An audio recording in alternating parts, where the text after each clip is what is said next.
Welcome back to Major Antonio's presentation of Why Men Fight by Bertrand Russell. 7. Religion in the Churches.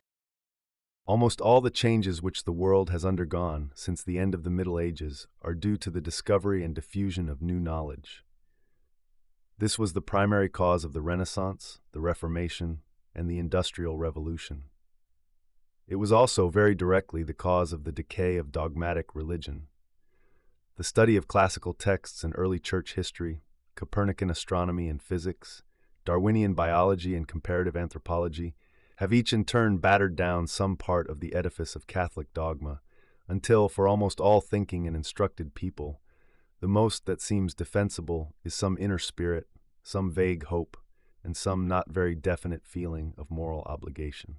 This result might perhaps have remained limited to the educated minority, but for the fact that the churches have almost everywhere opposed political progress with the same bitterness with which they have opposed progress in thought. Political conservatism has brought the churches into conflict with whatever was vigorous in the working classes, and has spread free thought in wide circles which might otherwise have remained orthodox for centuries. The decay of dogmatic religion is, for good or evil, one of the most important facts in the modern world. Its effects have hardly yet begun to show themselves. What they will be, it is impossible to say, but they will certainly be profound and far-reaching. Religion is partly personal, partly social, to the Protestant primarily personal, to the Catholic primarily social. It is only when the two elements are intimately blended that religion becomes a powerful force in molding society. The Catholic Church, as it existed from the time of Constantine to the time of the Reformation, represented a blending which would have seemed incredible if it had not been actually achieved. The blending of Christ and Caesar, of the morality of humble submission with the pride of imperial Rome. Those who loved the one could find it in the Thebaid. Those who loved the other could admire it in the pomp of metropolitan archbishops. In St. Francis and Innocent III, the same two sides of the Church are still represented. But since the Reformation, personal religion has been increasingly outside the Catholic Church, while the religion which has remained Catholic has been increasingly a matter of institutions and politics and historic continuity. This division has weakened the force of religion. Religious bodies have not been strengthened by the enthusiasm and single-mindedness of the men in whom personal religion is strong, and these men have not found their teaching diffused and made permanent by the power of ecclesiastical institutions. The Catholic Church achieved during the Middle Ages the most organic society and the most harmonious inner synthesis of instinct, mind, and spirit that the Western world has ever known. St. Francis, Thomas Aquinas, and Dante represent its summit as regards individual development.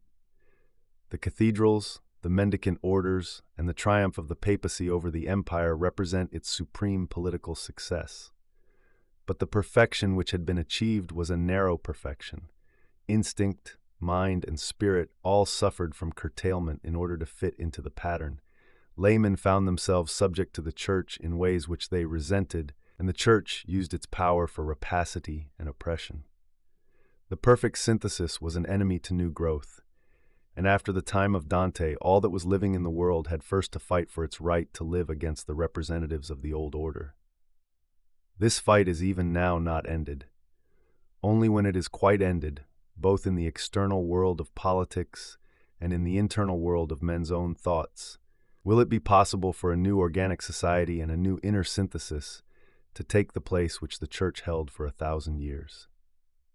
The clerical profession suffers from two causes, one of which it shares with some other professions, while the other is peculiar to itself. The cause peculiar to it is the convention that clergymen are more virtuous than other men. Any average selection of mankind, set apart and told that it excels the rest in virtue, must tend to sink below the average. This is an ancient commonplace in regard to princes and those who used to be called the great. But it is no less true as regards those of the clergy who are not genuinely and by nature as much better than the average as they are conventionally supposed to be. The other source of harm to the clerical profession is endowments. property which is only available for those who will support an established institution, has a tendency to warp men's judgments as to the excellence of the institution. The tendency is aggravated when the property is associated with social consideration and opportunities for petty power. It is at its worst when the institution is tied by law to an ancient creed, almost impossible to change, and yet quite out of touch with the unfettered thought of the present day. All these causes combine to damage the moral force of the Church. It is not so much that the creed of the Church is the wrong one. What is amiss is the mere existence of a creed. As soon as income, position, and power are dependent upon acceptance of no matter what creed, intellectual honesty is imperiled. Men will tell themselves that a formal assent is justified by the good which it will enable them to do. They fail to realize that, in those whose mental life has any vigor, loss of complete intellectual integrity puts an end to the power of doing good, by producing gradually in all directions an inability to see truth simply. The strictness of party discipline has introduced the same evil in politics. There, because the evil is comparatively new, it is visible to many who think it unimportant as regards the Church. But the evil is greater as regards the Church, because religion is of more importance than politics, and because it is more necessary that the exponents of religion should be wholly free from taint. The evils we have been considering seem inseparable from the existence of a professional priesthood. If religion is not to be harmful in a world of rapid change, it must, like the Society of Friends, be carried on by men who have other occupations during the week, who do their religious work from enthusiasm without receiving any payment. And such men, because they know the everyday world, are not likely to fall into a remote morality which no one regards as applicable to common life. Being free, they will not be bound to reach certain conclusions decided in advance, but will be able to consider moral and religious questions genuinely, without bias. Except in a quite stationary society, no religious life can be living or a real support to the spirit unless it is freed from the incubus of a professional priesthood. It is largely for these reasons that so little of what is valuable in morals and religion comes nowadays from the men who are eminent in the religious world. It is true that among professed believers there are many who are wholly sincere, who feel still the inspiration which Christianity brought before it had been weakened by the progress of knowledge. These sincere believers are valuable to the world because they keep alive the conviction that the life of the Spirit is what is of most importance to men and women. Some of them, in all the countries now at war, have had the courage to preach peace and love in the name of Christ, and have done what lay in their power to mitigate the bitterness of hatred. All praise is due to these men, and without them the world would be even worse than it is. But it is not through even the most sincere and courageous believers in the traditional religion that a new spirit can come into the world. It is not through them that religion can be brought back to those who have lost it, because their minds were active, not because their spirit was dead. Believers in the traditional religion necessarily look to the past for inspiration rather than to the future. They seek wisdom in the teaching of Christ, which, admirable as it is, remains quite inadequate for many of the social and spiritual issues of modern life. Art and intellect and all the problems of government are ignored in the Gospels. Those who, like Tolstoy, endeavor seriously to take the Gospels as a guide to life are compelled to regard the ignorant peasant as the best type of man and to brush aside political questions by an extreme and impracticable anarchism. If a religious view of life and the world is ever to reconquer the thoughts and feelings of free-minded men and women, much that we are accustomed to associate with religion will have to be discarded. The first and greatest change that is required is to establish a morality of initiative, not a morality of submission, a morality of hope rather than fear, of things to be done rather than of things to be left undone. It is not the whole duty of man to slip through the world so as to escape the wrath of God. The world is our world, and it rests with us to make it a heaven or a hell. The power is ours, and the kingdom and the glory would be ours also if we had courage and insight to create them. The religious life that we must seek will not be one of occasional solemnity and superstitious prohibitions. It will not be sad or ascetic. It will concern itself little with rules of conduct. It will be inspired by a vision of what human life may be, and will be happy with the joy of creation, living in a large, free world of initiative and hope. It will love mankind, not for what they are to the outward eye, but for what imagination shows that they have it in them to become. It will not readily condemn, but it will give praise to positive achievement rather than negative sinlessness, to the joy of life, the quick affection, the creative insight by which the world may grow young and beautiful and filled with vigor. Religion is a word which has many meanings and a long history. In origin, it was concerned with certain rites, inherited from a remote past, performed originally for some reason long since forgotten, and associated from time to time with various myths to account for their supposed importance. Much of this lingers still. A religious man is one who goes to church, a communicant, one who practices, as Catholics say. How he behaves otherwise, or how he feels concerning life and man's place in the world, does not bear upon the question whether he is religious in this simple but historically correct sense. Many men and women are religious in this sense without having in their natures anything that deserves to be called religion in the sense in which I mean the word. The mere familiarity of the church service has made them impervious to it. They are unconscious of all the history and human experience by which the liturgy has been enriched, and unmoved by the glibly repeated words of the gospel, which condemn almost all the activities of those who fancy themselves disciples of Christ. This fate must overtake any habitual rite. It is impossible that it should continue to produce much effect after it has been performed so often as to grow mechanical. The activities of men may be roughly derived from three sources, not in actual fact sharply separate one from another, but sufficiently distinguishable to deserve different names. The three sources I mean are instinct, mind, and spirit. And of these three, it is the life of the spirit that makes religion. The life of instinct includes all that man shares with the lower animals, all that is concerned with self-preservation and reproduction, and the desires and impulses derivative from these. It includes vanity and love of possessions, love of family, and even much of what makes love of country. It includes all the impulses that are essentially concerned with the biological success of oneself or one's group. For among gregarious animals, the life of instinct includes the group. The impulses which it includes may not in fact make for success, and may often in fact militate against it, but are nevertheless those of which success is the raison d'être, those which express the animal nature of man and his position among a world of competitors.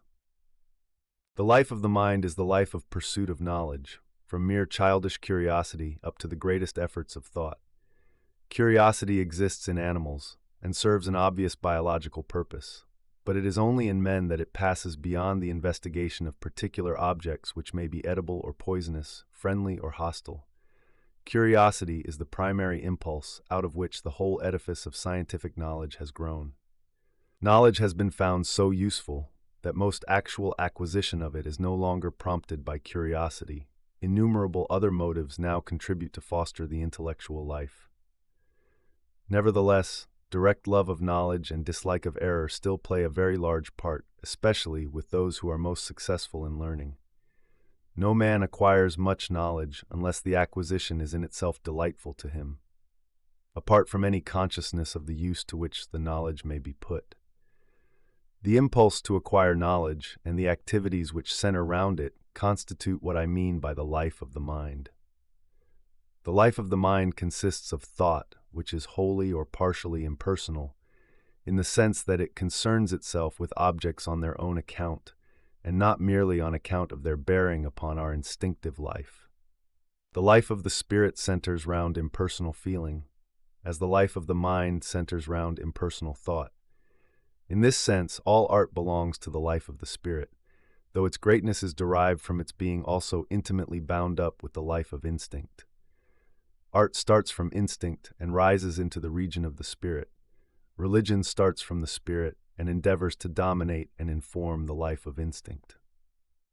It is possible to feel the same interest in the joys and sorrows of others as in our own, to love and hate independently of all relation to ourselves, to care about the destiny of man and the development of the universe without a thought that we are personally involved. Reverence and worship, the sense of an obligation to mankind, the feeling of imperativeness and acting under orders which traditional religion has interpreted as divine inspiration, all belong to the life of the spirit. And deeper than all these lies the sense of a mystery half revealed, of a hidden wisdom and glory, of a transfiguring vision in which common things lose their solid importance and become a thin veil behind which the ultimate truth of the world is dimly seen. It is such feelings that are the source of religion, and if they were to die, most of what is best would vanish out of life. Instinct, mind, and spirit are all essential to a full life. Each has its own excellence and its own corruption. Each can attain a spurious excellence at the expense of the others. Each has a tendency to encroach upon the others. But in the life which is to be sought, all three will be developed in coordination and intimately blended in a single harmonious whole. Among uncivilized men, instinct is supreme, and mind and spirit hardly exist. Among educated men at the present day, mind is developed, as a rule, at the expense of both instinct and spirit, producing a curious inhumanity and lifelessness, a paucity of both personal and impersonal desires, which leads to cynicism and intellectual destructiveness. Among ascetics and most of those who would be called saints, the life of the spirit has been developed at the expense of instinct and mind, producing an outlook which is impossible to those who have a healthy animal life and to those who have a love of active thought. It is not in any of these one-sided developments that we can find wisdom or a philosophy which will bring new life to the civilized world. Among civilized men and women at the present day, it is rare to find instinct, mind, and spirit in harmony. Very few have achieved a practical philosophy which gives its due place to each. As a rule, instinct is at war with either mind or spirit, and mind and spirit are at war with each other. This strife compels men and women to direct much of their energy inwards, instead of being able to expend it all in objective activities. When a man achieves a precarious inward peace by the defeat of a part of his nature, his vital force is impaired, and his growth is no longer quite healthy. If men are to remain whole, it is very necessary that they should achieve a reconciliation of instinct, mind, and spirit. Instinct is the source of vitality, the bond that unites the life of the individual with the life of the race, the basis of all profound sense of union with others, and the means by which the collective life nourishes the life of the separate units. But instinct by itself leaves us powerless to control the forces of nature, either in ourselves or in our physical environment, and keeps us in bondage to the same unthinking impulse by which the trees grow. Mind can liberate us from this bondage by the power of impersonal thought, which enables us to judge critically the purely biological purposes towards which instinct more or less blindly tends. But mind, in its dealings with instinct, is merely critical. So far as instinct is concerned, the unchecked activity of the mind is apt to be destructive and to generate cynicism. Spirit is an antidote to the cynicism of mind. It universalizes the emotions that spring from instinct, and by universalizing them, makes them impervious to mental criticism. And when thought is informed by spirit, it loses its cruel, destructive quality. It no longer promotes the death of instinct, but only its purification from insistence and ruthlessness, and its emancipation from the prison walls of accidental circumstance. It is instinct that gives force, mind that gives the means of directing force to desired ends, and spirit that suggests impersonal uses for force of a kind that thought cannot discredit by criticism. This is an outline of the parts that instinct, mind, and spirit would play in a harmonious life. Instinct, mind, and spirit are each a help to the others when their development is free and unvitiated. But when corruption comes into any one of the three, not only does that one fail, but the others also become poisoned. All three must grow together. And if they are to grow to their full stature in any one man or woman, that man or woman must not be isolated, but must be one of a society where growth is not thwarted and made crooked. The life of instinct, when it is unchecked by mind or spirit, consists of instinctive cycles, which begin with impulses to more or less definite acts, and pass on to satisfaction of needs through the consequences of these impulsive acts. Impulse and desire are not directed towards the whole cycle, but only towards its initiation. The rest is left to natural causes. We desire to eat, but we do not desire to be nourished unless we are valetudinarians. Yet without the nourishment, eating is a mere momentary pleasure, not part of the general impulse to life. Men desire sexual intercourse, but they do not, as a rule, desire children strongly or often. Yet without the hope of children and its occasional realization, sexual intercourse remains for most people an isolated and separate pleasure, not uniting their personal life with the life of mankind, not continuous with the central purposes by which they live, and not capable of bringing that profound sense of fulfillment which comes from completion by children. Most men, unless the impulse is atrophied through disuse, feel a desire to create something, great or small, according to their capacities. Some few are able to satisfy this desire. Some happy men can create an empire, a science, a poem, or a picture. The men of science, who have less difficulty than any others in finding an outlet for creativeness, are the happiest of intelligent men in the modern world, since their creative activity affords full satisfaction to mind and spirit as well as to the instinct of creation. In them a beginning is to be seen of the new way of life which is to be sought. In their happiness we may perhaps find the germ of a future happiness for all mankind. The rest, with few exceptions, are thwarted in their creative impulses. They cannot build their own house, or make their own garden, or direct their own labor to producing what their free choice would lead them to produce. In this way, the instinct of creation, which should lead on to the life of mind and spirit, is checked and turned aside. Too often it is turned to destruction as the only effective action which remains possible. Out of its defeat grows envy, and out of envy grows the impulse to destroy the creativeness of more fortunate men. This is one of the greatest sources of corruption in the life of instinct. The life of instinct is important, not only on its own account, or because of the direct usefulness of the actions which it inspires, but also because, if it is unsatisfactory, the individual life becomes detached and separated from the general life of man. All really profound sense of unity with others depends upon instinct, upon cooperation or agreement in some instinctive purpose. This is most obvious in the relations of men and women and parents and children, but it is true also in wider relations. It is true of large assemblies swayed by a strong common emotion, and even of a whole nation in times of stress. It is part of what makes the value of religion as a social institution. Where this feeling is wholly absent, other human beings seem distant and aloof. Where it is actively thwarted, other human beings become objects of instinctive hostility. The aloofness or the instinctive hostility may be masked by religious love, which can be given to all men regardless of their relation to ourselves. But religious love does not bridge the gulf that parts man from man. It looks across the gulf. It views others with compassion or impersonal sympathy, but it does not live with the same life with which they live. Instinct alone can do this, but only when it is fruitful and sane and direct.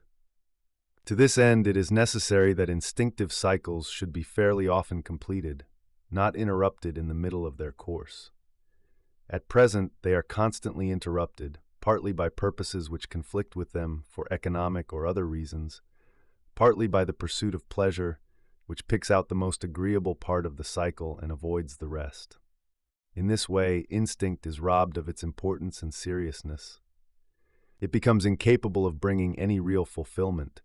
Its demands grow more and more excessive, and life becomes no longer a whole with a single movement, but a series of detached moments, some of them pleasurable, most of them full of weariness and discouragement.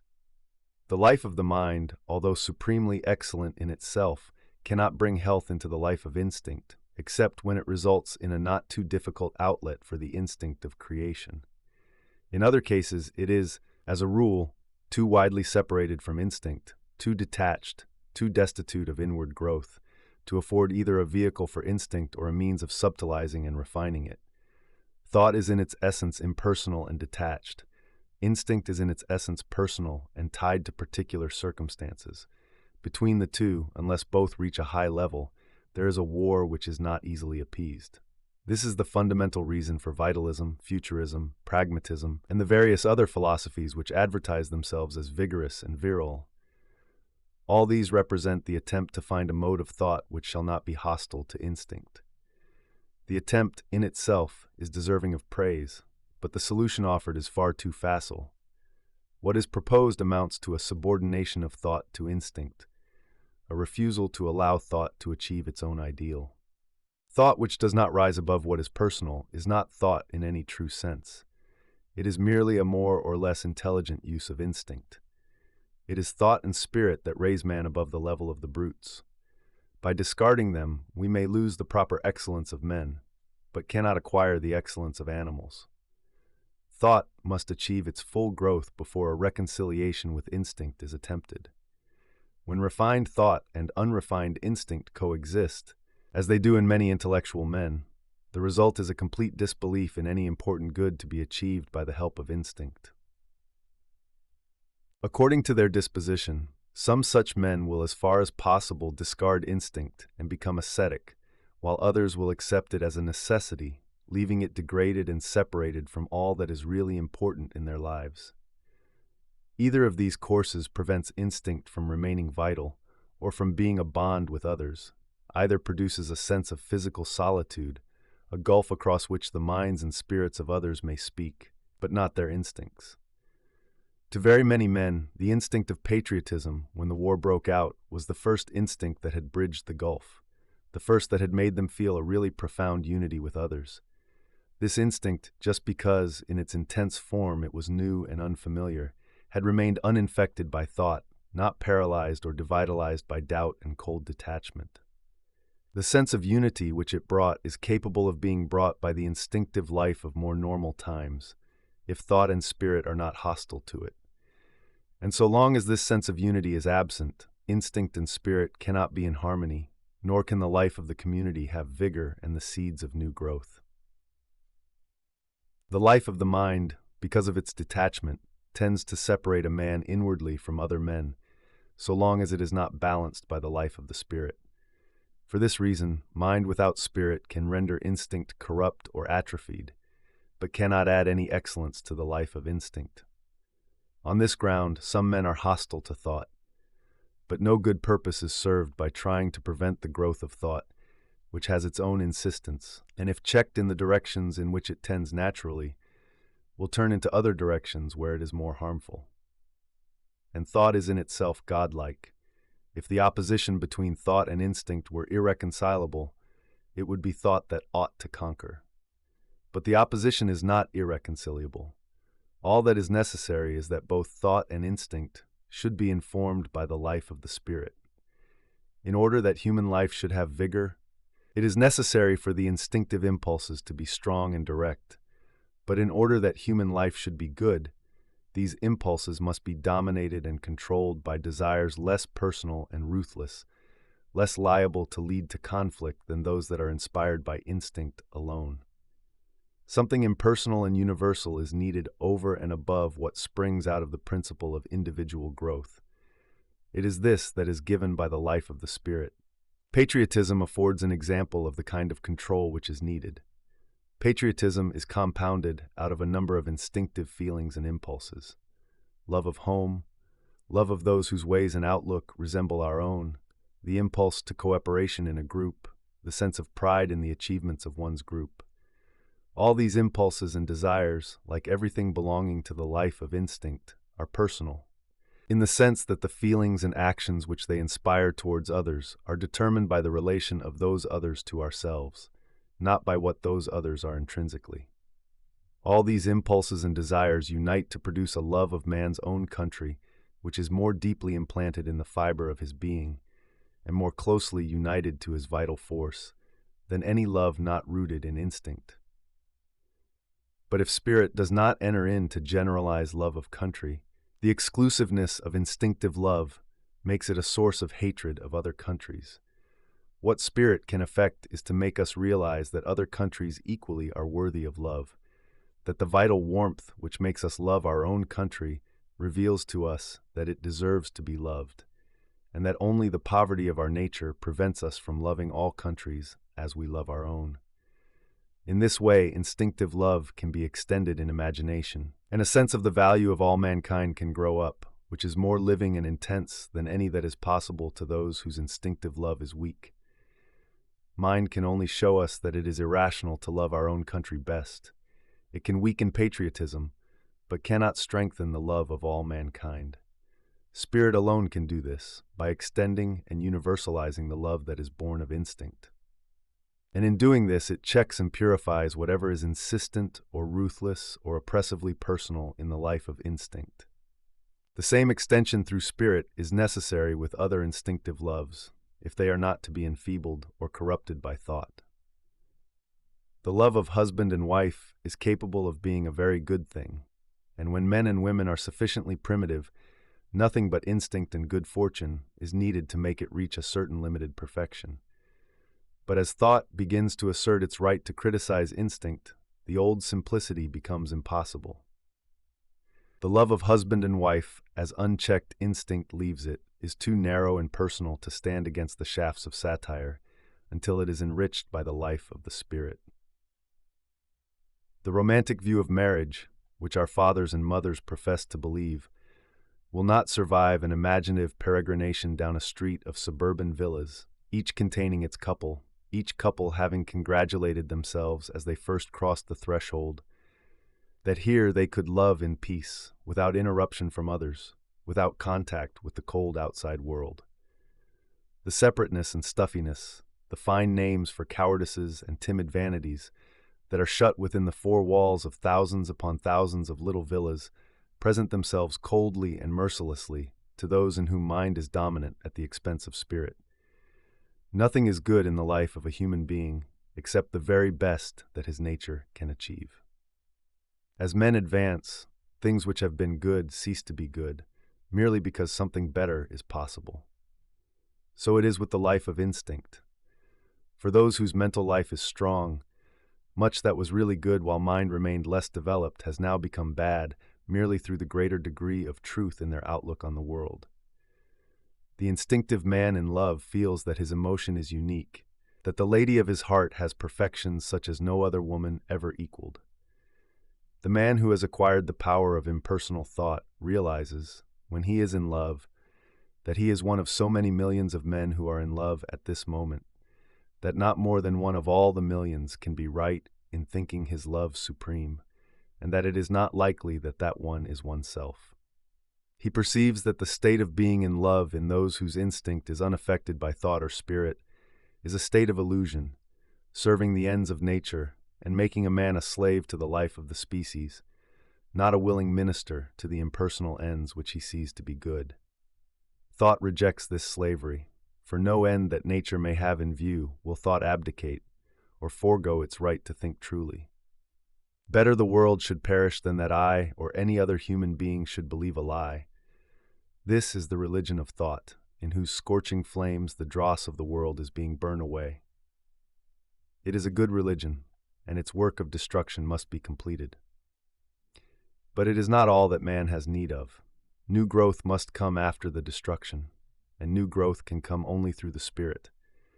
Both patriotism and the love of man and woman, when they are merely instinctive, have the same defects: their exclusions, their enclosing walls, their indifference or hostility to the outside world. It is through this that thought is led to satire, that comedy has infected what men used to consider their holiest feelings.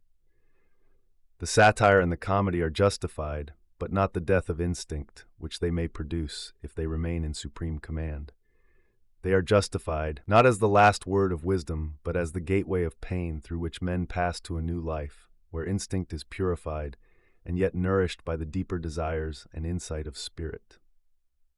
The man who has the life of the spirit within him views the love of man and woman, both in himself and in others, quite differently from the man who is exclusively dominated by mind. He sees, in his moments of insight, that in all human beings there is something deserving of love, something mysterious, something appealing, a cry out of the night, a groping journey, and a possible victory. When his instinct loves, he welcomes its help in seeing and feeling the value of the human being whom he loves. Instinct becomes a reinforcement to spiritual insight.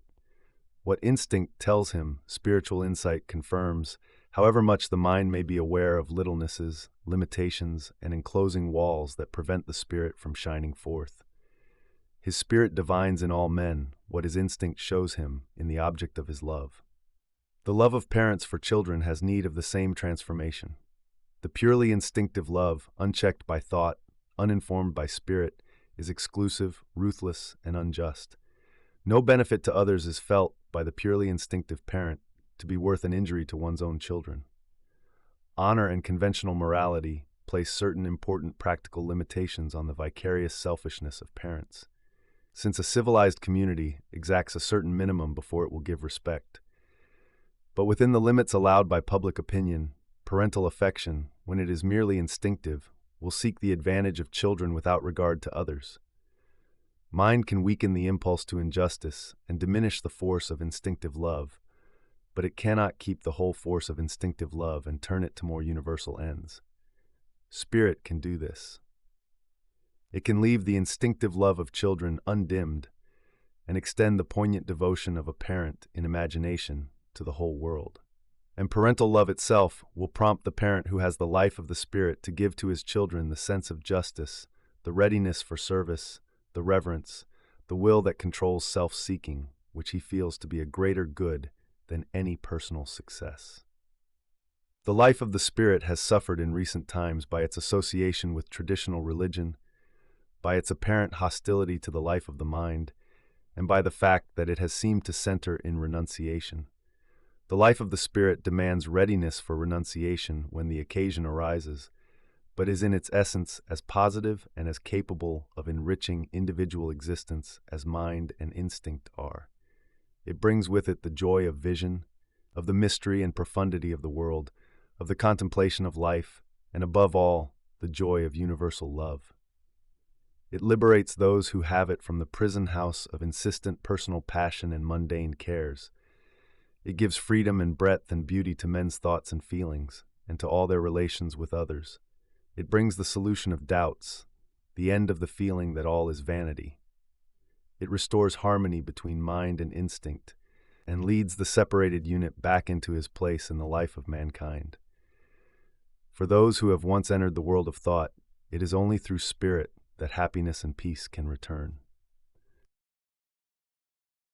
This concludes today's reading of Why Men Fight, by Bertrand Russell. Join us also the day after tomorrow for the subsequent part. Subscribe to Major Antonio's channel. Thank you for listening, and so long.